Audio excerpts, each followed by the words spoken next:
嗨，大家好，我是吴老师，欢迎回到本期的嘉声红四组音乐。组成音乐有3个很重要的要素哦，分别是音高、节奏还有音色。胡琴这样乐器的音高尤其令人诟病啊。如果能对音高及音准有妥善练习及训练，那是不是就能够让我们演奏出好听的音乐了呢？本期影片我们就来跟大家讲解音准，也教大家如何校正音准哦。在我们的教学经验中许多学生音准往往无法有效的训练，这个部分是胡琴乐器最恼人的部分哦。胡琴这样乐器有一部分先天的缺失，这也导致了音准容易失衡，所以我们要尽量让大家理解，才有办法改进哦。首先，我们先跟大家讲解为何胡琴的音准不容易准确的问题吧。第一，胡琴没有指板。我们看到提琴跟吉他这2项乐器都是有指板的乐器，也就是说这2项乐器的演奏者都将手指放置在琴弦上，同时也放在指板上，这样手指的指力也容易固定哦。而胡琴是个没有指板的乐器，所以当我们的指力如果过大，就容易影响琴弦的张力变化。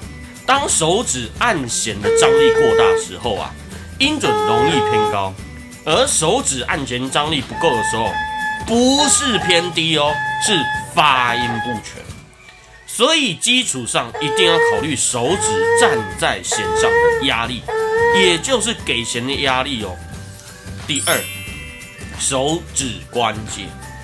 纵观所有的乐器弦乐器是使用较多的关节，这些关节多由大大小小的组成。对于每个关节的使用方式，每位学习者都有不一样的使用的方法哦，就造成音准上的偏差。许多学习者的小关节并不灵活，当然会比较难控制。我的老师在琴上做了大大小小的点但是音准还是不太行呢。那就跟你的手指关节还有按指的压力都有关系呀。如果大家努力去看每位演奏者，你应该会发现他们的手型略有不同哦。第三，触弦位置。每个人手指基本上可分为指尖还有指腹，当然还有指尖及指腹的中间位置。这3种位置的音色当然是截然不同哦。不过如果你仔细去探究，应该会发现这3种位置的音准也不太一样。每位学习者对于触弦的位置其实存在着喜好的差别。第四，音准的认知，就像我们对颜色的认知一样是蓝色、深蓝色、宝蓝色、海军蓝，这些每个人眼球看到颜色也存在着差异。我们每个人认知的音准也存在着本质上的差异哦。这部分应该要不断的校正，才能得到更精准的音高音准的修正往往是迈向动听的一大关键哦。每位学习者对于音准当然也存在着本身认知的区别哦。不知道大家感冒的时候有没有这种感觉每次吴老师我感冒耳朵听到音准就会降低哦，所以听自己拉琴就像是转调一样如果你还没有认知到以上4点的存在，那就说明为什么音准一直是胡琴这样乐器困难的部分呢？接下来我们透过一个有趣的练习来锻炼你的听力吧。在练习之前，我们先给大家一个重要且简单的乐理小知识。在音阶上，音跟音之间存在着一个空间距离，比方说哆跟高音哆就是8度音，那又怎么数出来呢？其实就是从哆到高音哆数一次就知道咯。哆瑞咪发嗦拉西哆，这就是8度音。这边请问大家，如果是嗦跟嗦，这2个音应该是几度音呢？第一1度音，第二2度音，第三8度音，4以上都不是。答案是1度音。你有没有猜对呢？每次都要去数哦。接下来我们就将你的空弦音调准。